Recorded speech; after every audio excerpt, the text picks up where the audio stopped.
Hello friends, welcome to my channel Shaina Goyal. दोस्तों, आज हम लर्निंग के बारे में डिस्कस करने वाले हैं। टीचिंग लर्निंग प्रोसेस का बहुत ही इंपॉर्टेंट पार्ट है। लर्निंग, मीनिंग ऑफ लर्निंग, ठीक है, उसकी definitions, nature and characteristics of learning, learning styles and relation between teaching and learning, ये सारे टॉपिक्स हम इस वीडियो में डिस्कस करने वाले हैं। तो वीडियो को एंड तक जरूर देखें और चैनल को अगर आपने सब्सक्राइब नहीं किया तो जल्दी से इसे सब्सक्राइब कर लें, साथ ही में क्लिक कर दे बेल आइकन पर, ताकि मेरी जो भी वीडियो आए वो सबसे पहले उसकी नोटिफिकेशन आपको मिल जाए। हम सबसे पहले लर्निंग का जो कंसेप्ट है उसे देखते हैं। Learning is one of the instruments of education. देखिए, अगर हम बात करें एजुकेशन की या फिर एजुकेशन सिस्टम की, तो वो दो मेन पिलर्स हैं जिस पर एजुकेशन सिस्टम पूरा खड़ा होता है। One is teaching and another is learning. ठीक है, तो लर्निंग क्या है? वो आउटकम है टीचिंग का। जहां पर भी टीचिंग होती है, जहां पर भी पढ़ाया जाता है, वहां पर सीखा भी जाता है। जैसे अभी ऑनलाइन में आपको ये चीज टीच कर रही हो तो आप ये वीडियो देखकर सीख भी रहे हो, तो मेरी तरफ से ये टीचिंग हो रही है और आपकी तरफ से ये लर्निंग हो रही है। ठीक है, the main aim of education is to produce desirable change in human behaviour, personality, skills etcetera, which is possible only via learning. ठीक है, तो एजुकेशन में हम करना क्या चाहते हैं एक्चुअली टीचिंग के थ्रू, कि जिस कंडीशन पे, जिस बिहेवियर जो भी आपका है, जो भी पर्सनैलिटी है, उसमें पॉजिटिव चेंज आए। ठीक है, पॉजिटिव उसको हम चेंज कर पाए, आपके स्किल्स को इंप्रूव कर पाए, आपकी लर्निंग को इंप्रूव कर पाए एंड योर ओवरऑल पर्सनालिटी को इंप्रूव कर पाए। यही होता है मेनली लर्निंग का concept. Now we will see the best definition of learning. Learning is about a change in behavior, the change brought about by developing a new skill, understanding a scientific law, changing an attitude। ठीक है, तो basically इस point में कहना क्या चाहते हैं कि जो लर्निंग है, लर्निंग का आउटकम होना चाहिए कि जो पर्सन उसको लर्न कर रहा है, ठीक है, लर्निंग जहाँ पर भी अकर हो रही है वहाँ पर बिहेवियर में चेंज आना चाहिए। ठीक है, आपकी जो नेचर है, आपकी जो थिंकिंग स्किल्स हैं, उनमें चेंज आना चाहिए।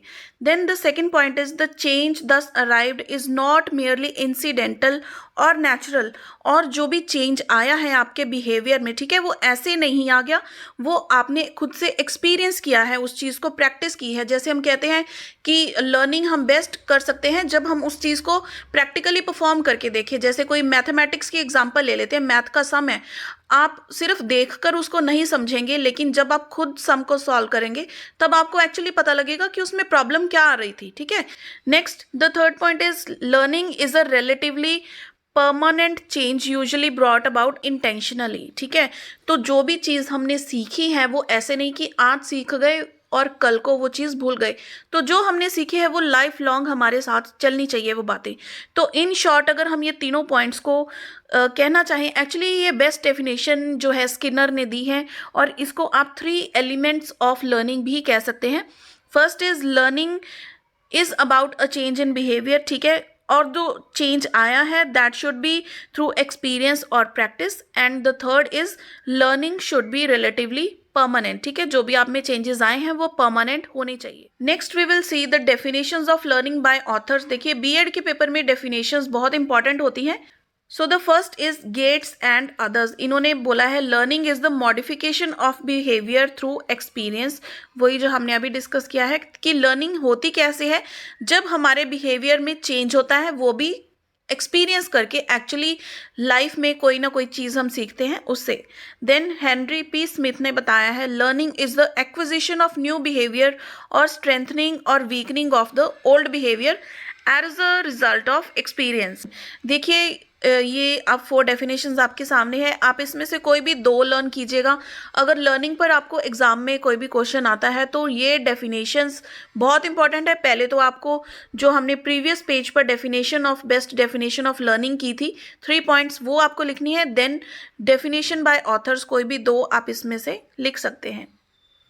Now we will see the learning process. देखिए, लर्निंग एक्चुअली होती क्या है कि पहले हम परसीव करते हैं, यानी कि इनपुट होती है, कोई चीज़ हमें सिखाने की कोशिश करता है। ठीक है, हम सोचते हैं उस चीज़ के बारे में, फिर हम डिसाइड करते हैं, processing in the brain, how do we put the info into a response. ठीक है, हम डिसाइड करते हैं माइंड में कि इस चीज़ को हमने यूज़ कैसे करना है, फिर हम एक्चुअली उस चीज़ को क्या करते हैं, अप्लाई करते हैं, एक्ट करते हैं। ठीक है, लाइफ में।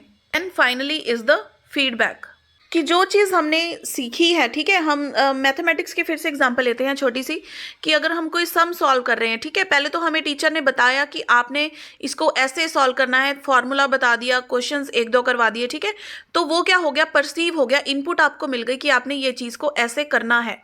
फिर आपके ब्रेन में उस चीज़ की डिसाइडिंग स्टार्ट हुई, प्रोसेसिंग स्टार्ट हुई कि ये वाला फॉर्मूला है, इसमें ये वाली वैल्यूज हमने पुट करनी है, ठीक है। तो फिर एक्चुअली आप उसको अप्लाई करते हो जब आप कॉपी पे वो सम्स आपको जो भी दिए हैं वो सॉल्व करते हो। सॉल्व करने के बाद फीडबैक यहाँ पे क्या होता है कि आपको प्रॉब्लम क्या आ रही है सम सॉल्व करने में, ठीक है, तो किस स्टेप पे आपको प्रॉब्लम आ रही है, वो फिर से ये सर्कल सारा स्टार्ट होता है। आप फिर से टीचर से पूछते हो कि यहाँ पे हमें प्रॉब्लम आ रही है, फिर आपको इनपुट मिलती है, perceiving, then again deciding, acting and feedback, और ये प्रोसेस कंप्लीट, ये सर्कल चलता रहता है। इसी को हम बोलते हैं learning process. Next is the 5 principles of learning. देखिए, फर्स्ट है पार्टिसिपेशन, यानी कि लर्निंग होती कब है, जब आप एक्चुअली उस चीज़ को सीखते हैं, पार्टिसिपेट करते हैं। Involves trainings learning by doing, तो एक्चुअली जब आप उस चीज़ को करते हो तभी लर्निंग अकर होती है, ठीक है। देन इज रेपिटिशन, ऐसे नहीं है कि आज आपने कोई चीज़ सीख ली तो कल उसको आप प्रैक्टिस नहीं करोगे।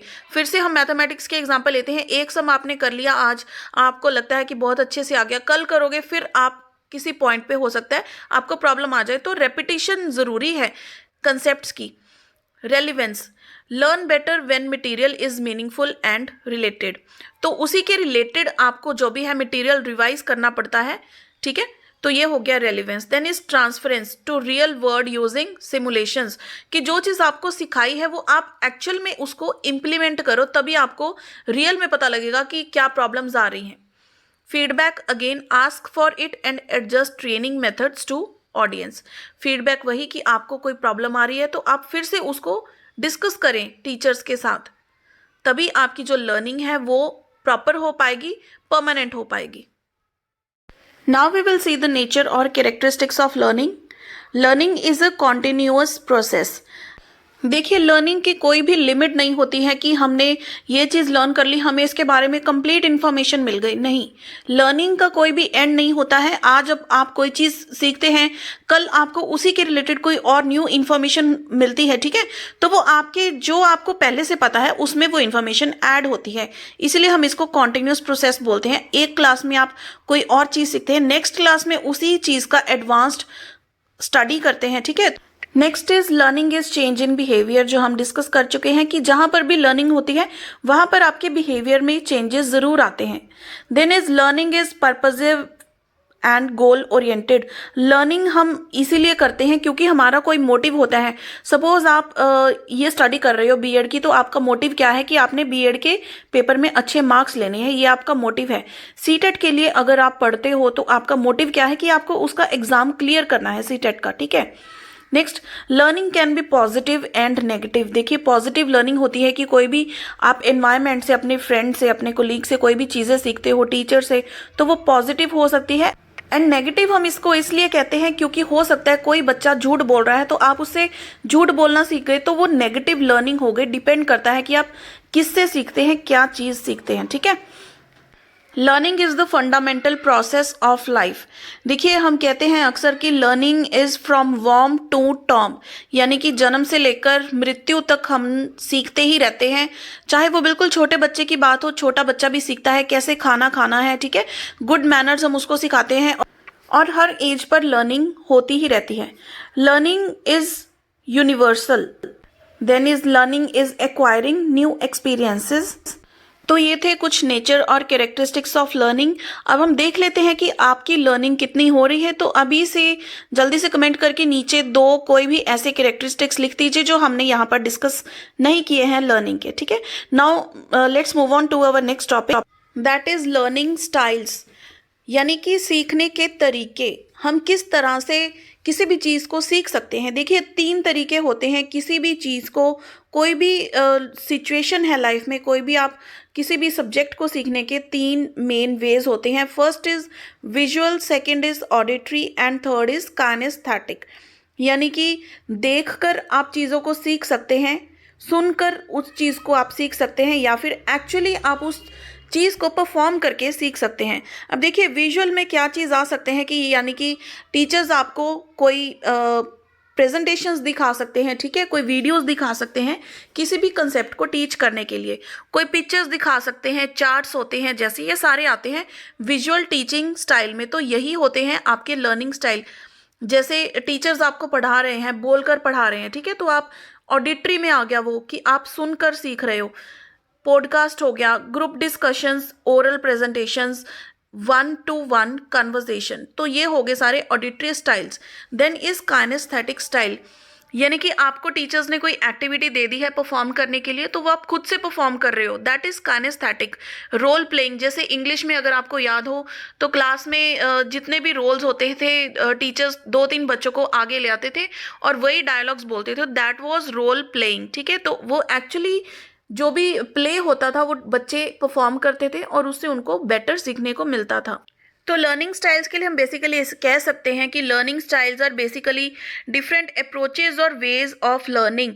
हर एक पर्सन की देखिए अपनी कैपेबिलिटी होती है, अपना इंटरेस्ट होता है कि वो लर्निंग कैसे उनकी बेस्ट होती है। कोई तो वीडियोस देखकर अच्छे से सीख सकते हैं, कोई खुद से प्रैक्टिस करके अच्छे से सीखते हैं और कोई सुनकर सीख सकते हैं, ठीक है। तो every individual has his own style of learning. Now learning takes place when a learner knows what to learn and even more important how to learn। यानी कि लर्निंग अगर तब होती है जब लर्न करने वाले को ये पता हो कि मुझे लर्न क्या करना है, और उससे भी ज़्यादा इम्पॉर्टेंट ये पता हो कि लर्न करना कैसे है। उसको सुनकर करना है, ठीक है, कोई वीडियोस देखकर करनी है, प्रेजेंटेशन देखकर करनी है, या फिर एक्चुअली खुद एक्टिविटी में इन्वॉल्व होकर वो लर्निंग अगर होगी, ठीक है। तो ये हो गए हमारे learning styles. Now we will see the relation between teaching and learning. So the first point is both teaching and learning may be formal and informal. अब देखिए टीचिंग अगर क्लासरूम में हो रही है तो वो है फॉर्मल टीचिंग, और लर्निंग भी अगर क्लासरूम में हो रही है तो उसका हम बोलते हैं फॉर्मल लर्निंग। और इनफॉर्मल कैसे होती है कि कहीं भी आपको कोई चीज़ सीखने को मिलती है या फिर हम किसी को ऐसे ही गाइड कर रहे हैं, तो that is informal teaching and informal learning. Then second is both are goal oriented. अब टीचिंग का गोल क्या होता है कि बच्चों को अच्छे से पढ़ाना ताकि उनको टॉपिक समझ में आ जाए, और जो लर्निंग है बच्चों का गोल क्या होता है कि अच्छे से हमें टॉपिक समझ में आ जाए और हमें वो चीज़ लर्न हो जाए।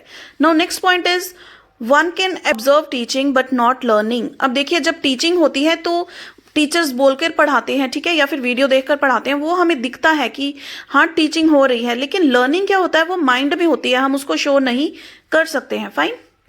Next is good teaching results in good learning. अब देखिए एक ही टॉपिक पर एग्जांपल लेके मैं आपको बताती हूँ, यूट्यूब पर ही आप ले लीजिए, एक ही टॉपिक पर आपको कितनी सारी वीडियोस मिल जाएंगी, लेकिन आपको कोई ना कोई एक वीडियो ऐसी मिलेगी जिससे आपको वो टॉपिक अच्छे से समझ में आ जाए। तो वही क्या है, good teaching, that results in your good learning. Fine. Now next is both teaching and learning require skill, creativity, intelligence and operate on definite principles. Next is good teaching requires good communication skills and good learning requires good listening skills. अब देखिए अच्छा पढ़ाना कैसे होता है कि हम अच्छी एग्जाम्पल्स उसको दे पाएं, अच्छे से टॉपिक को इलेबोरेट कर पाएं ताकि लर्निंग इजीली हो जाए। और गुड लर्निंग कब होगी, जब स्टूडेंट्स जो भी टीचर समझा रहे हैं उसको अटेंटिवली सुने, और अगर आपको कुछ डाउट है तो आप तभी उसको क्लियर कर ले। तो ये होगी आपके good listening skills and good learning skills. Now the next point is only good learners become good teachers. अब देखिए जिन्होंने अपने टाइम पर अच्छे से सीखा ही नहीं वो आज आपको अच्छे से पढ़ाएंगे कैसे, ठीक है। तो टीचिंग के लिए लर्निंग बहुत इंपॉर्टेंट होती है। अगर हमें as a teacher concept clear हैं तो ही हम अपने स्टूडेंट्स को वो कंसेप्ट क्लियर करवा सकते हैं। Now next is teaching is a social process whereas learning is an individualised process. Teaching क्या है, एक सोशल प्रोसेस है, हम एक को भी टीच कर सकते हैं, दो को भी टीच कर सकते हैं, क्लास के पूरे 60 स्टूडेंट्स को भी टीच कर सकते हैं। लेकिन लर्निंग क्या है, ये इंडिविजुअल प्रोसेस है, हर पर्सन की अपनी अपनी लर्निंग है, अपना अपना लर्निंग स्टाइल है, खुद की लर्निंग कैपेसिटी है, इसलिए हम इसको एक इंडिविजुअल प्रोसेस कहते हैं। Next is between teaching and learning there is movement of information. The information moves away from the teacher towards the students. तो टीचर्स आपको जो भी पढ़ा रहे हैं वो इन्फॉर्मेशन जो उनको पता है वो आपकी तरफ मूव ऑन कर रहे हैं, यानी कि आपकी तरफ वो इन्फॉर्मेशन दे रहे हैं ताकि आप उस चीज़ को अच्छे से लर्न कर पाएं, समझ पाएं। सो फ्रेंड्स, आप मुझे कमेंट करके ज़रूर बताएं कि आपकी लर्निंग कैसी रही ये वीडियो देखकर। एंड कोई डाउट हो तो आप मुझे कमेंट भी कर सकते हैं। वीडियो पसंद आई हो तो इसे ज़्यादा से ज़्यादा लाइक एंड शेयर कीजिए। चलिए मिलते हैं अगली वीडियो में। Till then keep watching.